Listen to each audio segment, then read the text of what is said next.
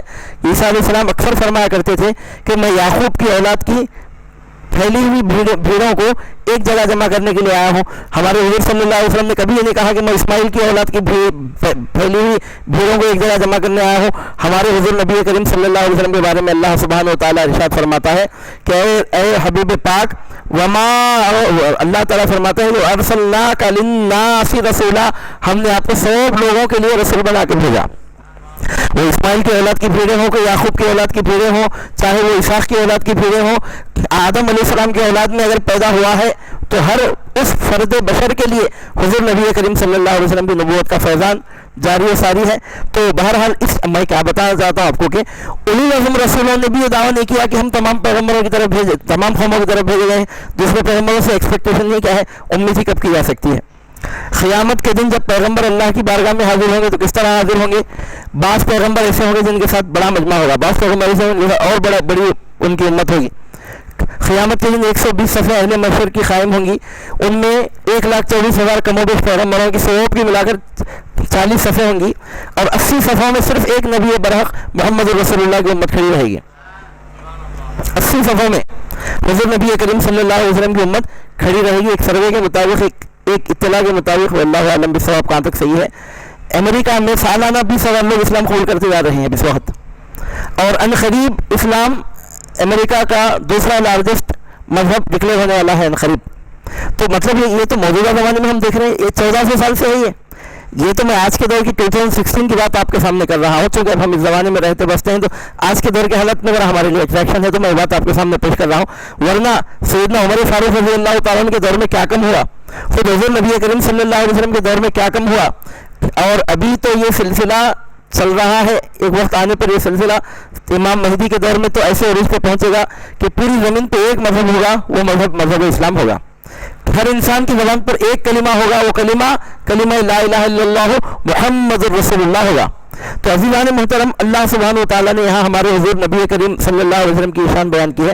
میں بتانا چاہتا ہوں کہ اگر کسی ہندوستان کے رہنے والے کو کوئی موسیٰ علیہ السلام کی رسالت کی دعوت قبول کرنے کی دعوت دے رہا ہے تو ثابت ہی نہیں ہے طریقہ.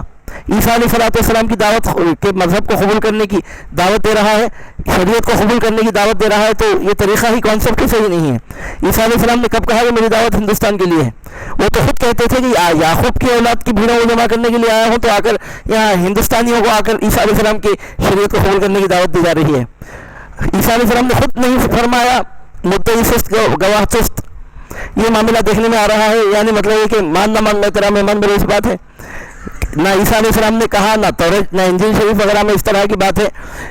ہمارے حضور نبی کریم صلی اللہ علیہ وسلم کی رسالت کا فیضان عام ہے, تو آپ کے رسالت کے فیضان عامہ کا یہاں پر ذکر کیا گیا. پھر منافقین کی ایک سازش کا ذکر ہو رہا ہے. کیا کرتے تھے, سامنے سے اپنے آپ کو مسلمان ظاہر کرتے, تو حضور صلی اللہ علیہ وسلم کے سامنے آ کر کہتے طاع, ہم نے آپ کا حکم مان لیا, ہم نے آپ کا حکم مان لیا. اللہ تعالیٰ فرماتا ہے سب معلوم ہے ہم کو آپ کے سامنے آ کر کیا کہتے ہیں. جب باہر نکلتے ہیں تو پوری رات بیٹھ کر یہ لوگ کیا مشورے کرتے ہیں, پورے مشوروں سے ہم باخبر ہیں.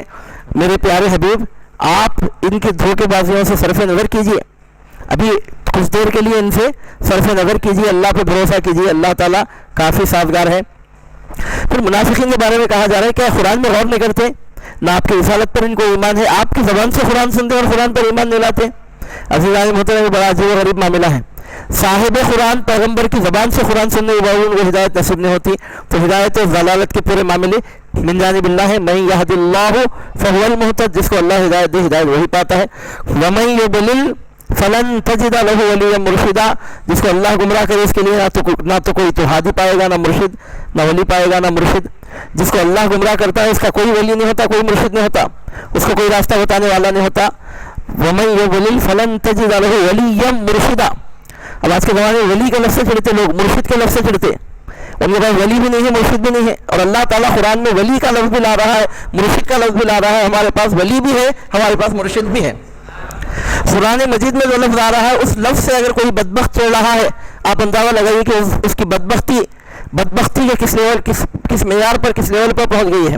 لفظ ولی بولے تو پیٹ میں درد ہوتا, مرشد بولے تو پیٹ میں درد ہونا شروع ہوتا. حالانکہ لفظ قرآن مجید میں اللہ تعالیٰ نے استعمال کیا. اور اہل سنت و جماعت کی حقانیت کا آپ اندازہ لگائیے, 1400 سال کا لمبا زمانہ گزرنے کے باوجود معانی بدلنا تو دور کی بات ہے, ہمارے پاس الفاظ بھی نہیں بدلے, الفاظ بھی ہمارے پاس وہی استعمال ہو رہے ہیں آج تک جو اللہ تعالیٰ نے قرآن مجید میں استعمال کیا. تو عزیزان محترم, جس کو اللہ گمراہ کرتا ہے اس کا کوئی ولی نہیں ہوتا, کوئی مرشد نہیں ہوتا. جس کو اللہ ہدایت دینا چاہتا ہے اس کو ولی تک مرشد تک پہنچاتا ہے. جس کو گمراہ کرنا چاہتا ہے اس کو پہلے ولی سے مرشد سے دور کر دیا تو وہ خود بہت گمراہی کے دلدل میں پہنچ کر اب اس کے بعد جہنم میں جاتا ہے. وہیں یضلل, جس کو اللہ گمراہ کر دیتا ہے اس کو کوئی راستہ بتانے والا, اس کی کوئی رہبری کرنے والا نہیں ہوتا. تو اللہ تعالیٰ کی جانب سے اب ان منافقین کی بڑی عجیب اور نہرنگی تھی کہ آ کر حضور نبی کریم صلی اللہ علیہ وسلم کے پیچھے کھڑے ہو کر مسجد نبوی شریف میں ریاض الجنہ میں جنت کی کیاری میں کھڑے ہو کر صاحب قرآن پیغمبر کی زبان سے قرآن سنتے, پھر بھی ہدایت نصیب نہیں ہوتی. تو اللہ تعالیٰ فرماتا ہے کیا قرآن میں غور نہیں کرتے؟ اگر اللہ کے سوا کسی اور کے پاس سے قرآن ہوتا تو ضرور اس میں اختلاف ہوتا. قرآن 23 سال کے عرصے میں قرآن کی تنزیل ہوئی, آسمان دنیا سے زمین پر قرآن مجید آیا, تنزیل جو ہوئی قرآن پاک کی 23 سال کا لمبا زمانہ لگا اور مختلف حالات میں قرآن نازل ہوتا رہا. لیکن آپ پورا قرآن اٹھا کر پڑھ لیجیے, الحمدللہ رب العالمین سے لے کر بسم اللہ کی بے سے من الجنت والناس کی سین تک پورا قرآن آپ پڑھ جائیے, کہیں بھی فصاحت و بلاغت کے معیار میں آپ کو کوئی فرق نہیں نظر آئے گا. ہر جگہ فصاحت و بلاغت کا ایک ہی معیار نظر آئے گا. یعنی مطلب ایسا معلوم ہوتا ہے کہ گویا کوئی ایک ہی وقت میں بیٹھ کر ایک ہی ملک میں بیٹھ کر پوری کتاب لکھ دیا ہو. اور پھر قرآن مجید اتنے مختلف حالتوں میں نازل ہونے کے باوجود قرآن کی ایک بات دوسری بات سے ٹکراتی نہیں. انسان کے کلام میں کیا ہوتا, تضاد ہوتا ہے, ٹکراؤ ہوتا ہے. اور ناقدین تو یہ کہتے ہیں کہ اقبال شاعر ہی نہیں ہے, غالب ہی شاعر ہے. اقبال کو شاعر نہیں مانتے ناقدین, کیوں؟ اس واسطے کہ اس نے ایک فکر ایک فلسفہ پیش کیا ہے. اور شاعر وہ نہیں ہوتا جو فکر اور فلسفہ پیش کرے, اس کو آپ کچھ دوسرا مذہبی لقب دے لیجیے, شاعر تو ہو نہیں سکتا بولتے ہیں ناقدین. شاعر کون ہوتا ہے؟ جو اس کے دل میں, جب اس کے دل میں جو وہ کو آئے بولنا, اس کو شاعر بولتے ہیں. انہیں ساحتیات سے سوچ کر سمجھ کر پورا ایک فلسفہ پیش کرا تو ناقدین ادب لٹریچر کے ماہرین کہتے ہیں اس کو شاعر ہی نہیں کہہ سکتے, انہیں شاعر ہی نہیں تھا. ناقدین کا ایک بڑی جماعت اقبال کو شاعر ہی نہیں مانتی, بولتے ہیں اس نے تو ایک پیغام دیا ہے, شاعر پیغام کیسے دے سکتا ہے؟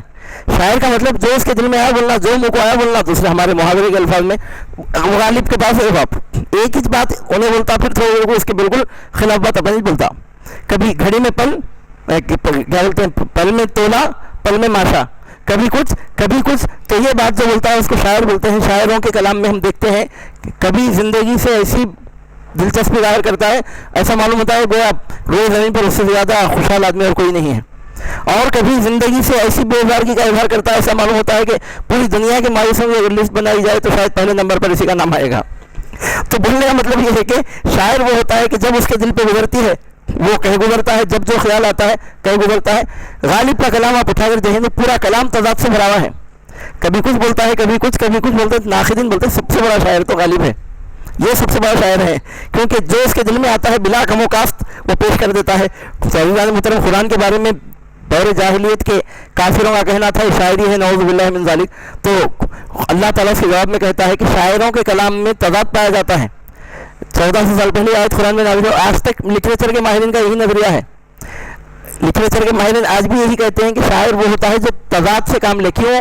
اس واسطے کہ آدمی کبھی خوش ہوتا ہے کبھی غمگین, خوش رہا تو خوشی کا اظہار کر دینا انہیں, غمگین رہا تو ہم کا اظہار کہاں کرتا, اقبال کہاں کرتا, پورا مینٹین کرنے سے جاتا ہے, تو اس کو شاعری نہیں مانتے اس واسطے. تو بولنے کا مطلب یہ ہے کہ اللہ تعالیٰ فرماتا ہے کہ اگر قرآن کسی انسان کا کلام ہوتا تو کہیں نہ کہیں تو اس میں تضاد ہونا تھا. اب ہمارا درس نمبر 50 پر آج ریکارڈ ہو رہا ہے, اللہ محفوظ رکھے. اگر کوئی غور سے اسٹڈی کرا تو کہیں نہ کہیں کوئی نہ کوئی بات, ایک بات کے خلاف دوسری بات کبھی نہ کبھی زبان سے نکلتی ہوئی آپ کو ملیں گی. ہر انسان کے کلام میں یہ بات ہوتی ہے کہ جب زیادہ گفتگو ہوتی ہے تو کبھی ایک آدھ بات ڈائریکٹ یا انڈائریکٹ اپنی بات سے ہٹ کر بھی کوئی بات اس کی زبان سے نکل جاتی ہے. لیکن قرآن مجید کو آپ تحقیق کی چھنی میں ڈال کر کھنگال کر دیکھ لیجئے, 23 سال کے عرصے میں کلام مختلف عرصوں میں مختلف حالات میں سچویشنز میں نازل ہونے کے باوجود پورے کلام میں ایک ایسی ہم آہنگی پائی جاتی ہے, ایسا معلوم ہوتا ہے گویا ایک رائٹر ایک ہی نشست میں بیٹھ کر پوری کتاب لکھ کر اٹھ گیا ہو. کوئی بات ایک بات کے خلاف نہیں ہے, نمبر ایک. اور دوسری بات فصاحت و بلاغت کا جو معیار ہے, ایک شاعر کے 2 کلام آپ دیکھیں گے نا تو پہلی غزل میں جو بات ہے وہ دوسری غزل میں بات ہونا ضروری نہیں ہے. بعض وقت اعلیٰ سے اعلیٰ کلام لکھنے والا شاعر معمولی کلام لکھ کر گزر جاتا ہے, اور بعض وقت بیکار قسم کا شاعر ایک اشعار ایسا بول دیتا ہے کہ سننے والے دنگ رہ جاتے ہیں. کہتے ہیں کہ جب غالب کے بڑھاپے کا دور تھا، میں اردو کی مثال اس لیے دے رہا ہوں، اردو جاننے والے ہیں، مشہور ہے ہمارے یہاں سے، میں سمجھانے کے لیے مثال دے رہا ہوں. وہ کہتے ہیں کہ غالب کے بڑھاپے کا زمانہ تھا اور مومن خان مومن کی نوجوانی کا دور تھا، اور غالب بہت بڑے شاعر مانے جاتے تھے اور مومن تو بالکل ابھی شاعری کا آغاز کیے تھے. تو مومن نے ایک غزل پڑھی تھی، اس غزل کا ایک شعر تھا، تم میرے پاس ہوتے ہو گویا جب کوئی دوسرا نہیں ہوتا. تم میرے پاس ہوتے ہو گیا جب کوئی دوسرا نہیں ہوتا. محبت کی کیفیت بیان کی کہ محبت کرنے والے کے سامنے جب کوئی نہیں ہوتا، کوئی ڈسٹربنس کا ذریعہ موجود نہ ہو، تو وہ اپنے محبوبی کے خیال میں رہتا ہے. تو غالب کا کلام اس وقت فن کی معراج کو پہنچ چکا تھا، اس کے باوجود غالب نے خوب کھل کر اس شعر پر داد بھی دی. اور مشاعرہ ختم ہوا تو مومن کو بلا کر غالب نے کہا کہ تم یہ ایک شعر اگر مجھے دے کر میرا پورا دیوان لے لینا چاہو تو میں سودا کرنے کے لیے تیار ہوں. ایسا شعر تم نے کہا ہے. تو بولنے کا مطلب ہے کہ ابھی معمولی شاعر بھی کوئی اچھا شعر کہا جاتا ہے. آپ شاعروں کے بارے میں اگر دیکھیں گے تو یہ بات قرآن میں بات نہیں تو قرآن شاعری کیسے ہو سکتی ہے؟ کہتے ہیں کہ ہم ایک شاعر کی بات مان کر اپنے خداؤں کو چھوڑ دیں گے. ارے عقل کے اندھو، کیا شاعر ایسی شاعری کرتا ہے کہ جس کلام میں تضاد ہی نہ ہو؟ اب ایک بات اب رہی، آپ بولیں گے ابھی آپ بولے کہ اقبال کے کلام میں تضاد ہی نہیں ہے، بول کر وہ نہیں ہے مطلب فلسفے کے اعتبار سے. ورنہ اگر اشعار کو ٹکرا کر دیکھیں تو غالب کے بھی اشعار میں ہے، اقبال کے اشعار میں بھی تضاد ہے.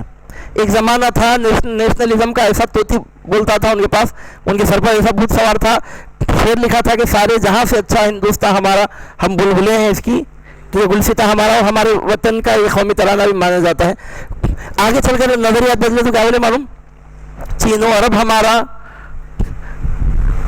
وہ کچھ شعر ہے. اس کے بعد دوسرے ملک کہتے ہیں مسلم ہے ہم وطن ہے سارا جہاں ہمارا، مسلم ہے ہم وطن ہے سارا جہاں ہمارا. آگے چل کر ایسا فرق، ایک زمانہ تھا نیشنلزم کا بہت سر پر سوار تھا، تو پتھر کی مورتوں میں سمجھا ہے تو خدا ہے، خاک وطن کا مجھ کو ہر ذرہ دیوتا ہے. ایسا بھی شعر لکھ کر نکلے پہلے. لیکن آگے چل کر دیکھے تو دنیا کے بت قدوں میں پہلا وہ گھر خدا کا، ہم اس کے پاسباں ہے وہ پاسباں ہمارا. تو بولنے کا مطلب یہ بات اقبال کی نہیں ہے، یہ بات صرف میری نہیں ہے، یہ بات صرف آپ کی نہیں ہے. ہر انسان کے نظریات میں، خیالات میں تبدیلی ہوتی ہے، اور انسان کا کلام اگر ہے تو اس میں تضاد پایا جاتا ہے. 1 سے 10 مرتبہ کوئی آدمی کوئی بات کرا تو کہیں نہ کہیں کچھ نہ کچھ اس کے کلام میں تضاد پایا جاتا ہے. لیکن قرآن مجید آپ 6666 آیتیں پڑھ جائیے، کہیں کوئی تضاد ہی نہیں پایا جاتا. تو عزیزان محترم، اس سے اس بات کا پتہ چلتا ہے کہ انسان کا کلام ہی نہیں ہے. اور دوسری بات یہ ہے کہ فصاحت و بلاغت کا جو معیار ہے، اس معیار میں آپ دیکھیں گے کہ اس کو آپ گریڈ الگ گریڈ دے ہی نہیں سکتے کہ یہ فصاحت کے اے گریڈ میں ہے، بی گریڈ میں ہے، سی گریڈ میں بول ہی نہیں سکتے. پورا کلام فصاحت و بلاغت کے اے گریڈ میں رنگا ہوا، اور ایک ہی اسلوب میں، ایک ہی رنگ میں، ایک ہی آہنگ میں، ایک ہی اسٹائل میں، اور ایک ہی اسلوب میں، ایک ہی نہج پر پورا کلام پاک ملتا ہے، جو اس بات کو ثابت کرتا ہے کہ انسان کا کلام تو اللہ تعالیٰ فرماتا ہے. اگر میرے نبی پر بھروسہ نہیں ہے تو ان کو عقل تو ہے، دماغ تو ہے. قرآن میں غور کیوں نہیں کر لیتے؟ قرآن میں تم اگر یہ غور کر لیتے تو ان کو معلوم ہو جاتا ہے کہ انسان کا کلام ہی نہیں ہے. انسان کے کلام میں اختلاف ہوتا ہے، اور قرآن مجید تو اختلاف سے پاک ہے. اور اس کے بعد یہ بات بتائی جا رہی ہے کہ حضور نبی کریم صلی اللہ علیہ وسلم جب مدینہ منورہ کو تشریف لے گئے، سیرت سے جو واقف ان کو معلوم ہے، سرکار جب مدینہ منورہ کو تشریف لے گئے، اس کے بعد کا یہ حال تھا کہ جنگ کا ہی موقع رہتا تھا. آپ دیکھیے صاحب ضیاء القرآن لکھتے ہیں، مسلمان جب ہجرت کر کے مدینہ منورہ پہنچے تو کفار کے ساتھ جنگوں کا ایک سلسلہ شروع ہو گیا. ایک جنگ کے بعد دوسری جنگ کی تیاری، ایک یورش کے بعد دوسری یورش کا اندیشہ تھا. مسلمان ایسے حالات میں زندگی بسر کر رہے تھے جنہیں بجا طور پر زمانے جنگ کہا جا سکتا ہے. حضور صلی اللہ علیہ وسلم مدینہ طیبہ میں جب جلوہ فرما تھے آخری 10 سال اپنی حیات طیبہ کے، ان دنوں کو ہم زمانے جنگ کہیں تو غلط نہیں ہے. ایک جنگ کے بعد دوسری جنگ کی تیاری، ایک یورش کے بعد دوسری یورش کا اندیشہ. کب سے شروع ہوا یہ سلسلہ؟ مدینہ منورہ کو جانے کے بعد سے وہ سلسلہ شروع ہوا. کب تک چلا؟ سرکار کے پردہ فرمایا تک بھی یہ سلسلہ چلتا رہا، یہاں تک کہ آخری ایام میں ہم دیکھتے ہیں کہ حضور نبی کریم صلی اللہ علیہ وسلم نے ایک لشکر روانہ کیا تھا. حضرت سیدنا اسامہ بن زید رضی اللہ تعالیٰ عنہ کی ماتحتی میں. ابھی وہ لشکر راستے میں تھا کہ سرکار پاک صلی اللہ علیہ وسلم کے پردہ فرمانے کی اطلاع ملی تو لشکر واپس آیا. مسلمہ کذاب کے خلاف سرکار نے لشکر بھیجا تھا. جھوٹے مدعیان نبوت کا فتنہ ٹھنڈا کرنے کا سلسلہ بھی حضور صلی اللہ علیہ وسلم نے اپنے مبارک ہاتھوں سے شروع کر دیا تھا. مطلب یہ کہ پورے 10 کے 10 سال کو آپ زمانے جنگ کہہ سکتے ہیں. تو ایسے زمانے میں حالات نارمل نہیں ہوتے، افواہیں بہت گشت کرتی ہیں. سکون سے ہم بیٹھے ہیں، افواہیں کم گشت کرتی ہیں. اگر زمانے جنگ ہو، اگر مشکل حالات کا موقع ہو، اگر ایسا موقع ہو کہ اس وقت کوئی بڑی مصیبت سر پہ منڈلا رہی ہو، تو ایسے موقع پر افواہیں بہت گشت کرتی ہیں. تو چونکہ زمانے جنگ کا معاملہ تھا تو لوگوں میں غیر غلط افواہیں بہت پھیلتی تھیں. تو اللہ تعالیٰ فرماتا ہے کہ مدینہ منورہ میں اگر کوئی افواہ پھیلی تو مسلمانوں کو چاہیے کہ اس افواہ کی طرف توجہ نہ کریں. جو آدمی جو بات بولا اس کی طرف اگر بھروسہ کرنے لگے تو حالات مزید بگڑ سکتے ہیں. اس کا بہتر طریقہ ہے کہ جو اصحاب عقد و حل ہیں, جو معاملات کو سلجھانے والے, ان کی طرف معاملے کو پھیر دیا جائے. بہتر ہوتا اگر رسول کریم کی طرف اس کو پھیر دیتے, یا مسلمانوں میں جو ذمہ دار لوگ ہیں ان سے اگر رجوع کرتے, معاملات بیان کرتے تو ان کے لیے زیادہ بہتر ہوتا. اس کے بعد اللہ تعالیٰ فرماتا ہے کہ اگر تم پر اللہ کا فضل, اس کی رحمت نہ ہوتی تو تم میں سے بہت سارے لوگ شیطان کا اتباع کرنے لگ جاتے. یہ الگ بات ہے کہ اللہ کا فضل ہے, رحمت ہے قوم مسلم پر, امت محمدیہ پر, جس کی وجہ سے بہت سارے لوگ شیطان کی اتباع, اس کی پیروی کرنے سے بچے رہتے ہیں. اب یہاں منافقین کا ذکر ہو رہا ہے کہ جہاد کے لیے نکلنا ان کے لیے بڑا مشکل ثابت ہوتا ہے, حالانکہ موقع ہے اس وقت لیکن نکلنے کے لیے تیار نہیں ہے. تو اللہ تعالیٰ فرماتا ہے میرے پیارے حبیب جہاد کرو, اللہ کی راہ میں آپ کو کوئی تکلیف نہیں دی جائے گی. اور فرمایا جاتا ہے کہ آپ اگر جہاد کریں گے تو کیا عجب ہے کہ کافروں کا زور کمزور پڑ جائے. عجب نہیں کہ ان کا زور رک جائے جو کفر کر رہے ہیں زمین میں. اور اللہ تعالیٰ پکڑ کرنے پر جب آتا ہے, گرفت جب کرتا ہے اور سزا جب دیتا ہے تو بہت سخت انداز میں دیتا ہے. اس میں بتایا جا رہا ہے کہ جو آدمی کسی اچھے کام کے لیے سفارش کرے, یعنی کسی اچھے کام میں اپنے آپ کو ایسا شامل کرے کہ اس کام کی کامیابی اس کی کامیابی ہو, اس کام کی ناکامی اس کی ناکامی ہو, ہول اینڈ سول اپنے آپ کو مکمل طور پر اس کام میں انوالو کر لے, کسی اچھے یا برے کام میں. تو فرمایا جا رہا ہے کہ اچھے کام میں کسی کا ساتھ اس طرح دینا کہ ہر طریقے سے اس کے ساتھ انوالو ہو جانا. تو اگر کوئی کسی اچھے کام میں کسی کا اس طرح ساتھ دیتا ہے تو اچھا کام کرنے والے کو جتنا ثواب ملے گا اس کا ساتھ دینے والے کو بھی اتنا ہی ثواب ملے گا. ایسے ہی اگر کوئی برے کام میں کسی کا ساتھ اس حد تک دیتا ہے کہ ہر طریقے سے اس کام کو کامیاب کرنے کی کوشش کرتا ہے تو اس برے کام کے کرنے والے کو جتنا عذاب ہوگا اس کا اس طرح ساتھ دینے والے کو بھی ویسا ہی عذاب ہوگا. اور آگے بتایا جاتا ہے کہ جب کسی کو سلام کیا جائے, جب تم کو کسی لفظ سے سلام کیا جائے, تحیہ کا لفظ آیا ہے. تحیہ کا مطلب اصل میں تحیہ کے معنی آتے ہیں عربی زبان میں لغت کے اعتبار سے, ڈکشنری کے اعتبار سے تحیہ کا مطلب ہوتا ہے زیادہ دن جینے کی دعا دینا, زیادہ عمر جینے کی دعا دینا. لغت میں تحیہ کے معنی آتے ہیں زندگی کی درازی کی دعا دینا, زندگی زیادہ دن جینے کے لیے دعا دینے کو کیا کہتے ہیں, تحیہ کہتے ہیں. مگر اسلام میں اس کا یہ مطلب نہیں ہے. اسلام میں خیر کی دعا کو تحیہ کہتے ہیں, سلام کو دعا کہتے ہیں. اسلام میں سلام کرنے کا یہ طریقہ نہیں بتایا کہ تم لمبے زمانے تک جیو, بلکہ یہ بتایا گیا کہ تم سلامتی کے ساتھ رہو. 100 دن رہو کہ ایک دن, 100 سال جیو کہ 10 سال, لیکن جب تک جیو سلامتی سے جیو. جب مرو تو آخرت میں بھی تم کو سلامتی نصیب ہو. یعنی سلامتی کی دعا کو تحیہ کہتے ہیں اسلام میں. اس میں زندگی کے لمبے ہونے یا نہیں ہونے کا کوئی عمل دخل نہیں ہے, وہ سلامتی کی دعا ہے. تو بہرحال یہاں حکم دیا گیا کہ جب کوئی آدمی کسی کو سلام کہے تو اسے چاہیے کہ اس سے بہتر الفاظ میں جواب دے. سلام کرنا سنت, جواب دینا واجب ہے. یعنی اگر کوئی السلام علیکم کہے, حدیث پاک میں آتا ہے, تو اس کا بہتر طریقہ ہے کہ سلام کے ساتھ رحمت کا بھی ذکر کرے, السلام علیکم ورحمۃ اللہ بڑھا کر کہے. اگر کوئی السلام علیکم ورحمۃ اللہ کہے تو برکت کا اضافہ کر کے کہے وعلیکم السلام ورحمۃ اللہ وبرکاتہ. یہ بھی ہو سکتا ہے کہ کوئی السلام علیکم کہے تو جواب میں وعلیکم السلام کہنے کے بجائے وعلیکم السلام ورحمۃ اللہ وبرکاتہ, رحمت اور برکت کو شامل کیا ہے. یہ بہتر طریقہ ہے. یا کم از کم جتنا سلام اس نے کیا ہے اتنا تو سلام اس کو لوٹانا ضروری ہے. اگر اس نے صرف السلام علیکم کہا تو ادنا درجہ ہے کہ وعلیکم السلام کہہ دیں. السلام علیکم ورحمۃ اللہ کہا تو ادنا درجہ ہے کہ وعلیکم السلام ورحمۃ اللہ کہیں. سلام میں جتنے الفاظ ہیں جواب میں سے کم نہیں ہونا ہے الفاظ, یہ مطلب ہے اس کا. تو حکم دیا جا رہا ہے کہ سلام کو پھیلاؤ. حضور نبی کریم صلی اللہ علیہ وسلم فرماتے ہیں کہ جب تک تم ایمان نہیں لاؤ گے جنت میں داخل نہ ہوگے, اور جب تک آپس میں محبت نہ کرو گے تو ایمان نصیب نہ ہوگا.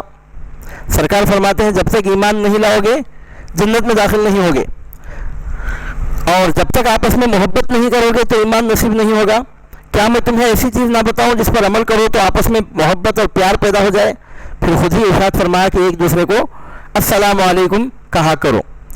یہ حدیث شریف ہے کہ حضور صلی اللہ علیہ وسلم فرماتے ہیں سلام کرنے سے محبتوں میں اضافہ ہوتا ہے. اور اسلام ایسا مذہب ہے جو ہر مسلمان کو سلام کرنے کی تعلیم دیتا ہے, چاہے جان پہچان ہو کہ نہ ہو, پہلے سے شناسائی ملاقات ہو کہ نہ ہو.